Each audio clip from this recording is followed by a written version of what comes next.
ये स्थिति थे, जैसे दीवार थोड़ी थोड़ी सी करके ऊपर चादर रख के हम रहते थे। कभी पानी टपकता था, कभी बच्चे लेकर पन्नी ओढ़ के सोते थे। जब भी जोत लगाने जाते या कुछ भी करने जाते, कभी बाथरूम में सांप है, कभी सोने जाते चैन से सो भी नहीं पाते थे। किसी के पास जाते थे मांगने, तो कहते थे मांगने की आदत पड़ी है, ये पैसे ला के कमा नहीं सकती है, घर नहीं बना सकती है, ऐसे बोलते थे।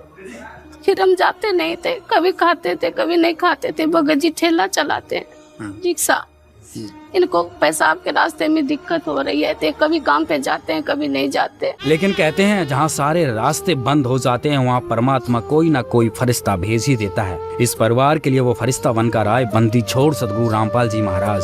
संत रामपाल जी महाराज की अन्नपूर्णा मुहिम के तहत इस परिवार के आंसुओं को एक पक्की छत की मुस्कान में बदल दिया गया। यह है उसी 35 गज के प्लाट पर बना समर्थ कबीर के सुदामा का महल। बाहर एक मजबूत लोहे का गेट इस परिवार को सुरक्षा का एहसास देता है। संत रामपाल जी महाराज ने सिर्फ एक मकान नहीं बल्कि इस परिवार को सम्मान दिया है। देखिए कितनी खूबसूरती से इस छोटी सी जगह को 2 मंजिला घर में बदल दिया गया है। नीचे 2 कमरे, एक सुंदर किचन, हर कमरे रसोई और बाथरूम में मजबूत दरवाजे लगाए गए हैं।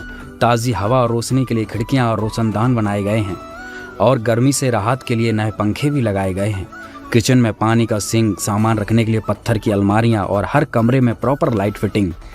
एक एक चीज को इतनी बारीकी और प्यार से बनाया गया है जैसे कोई अपने लिए घर बना रहा हो। यह है इस बात का सबूत कि जब सेवा भाव से कोई काम किया जाता है तो वो सिर्फ निर्माण नहीं, सृजन बन जाता है।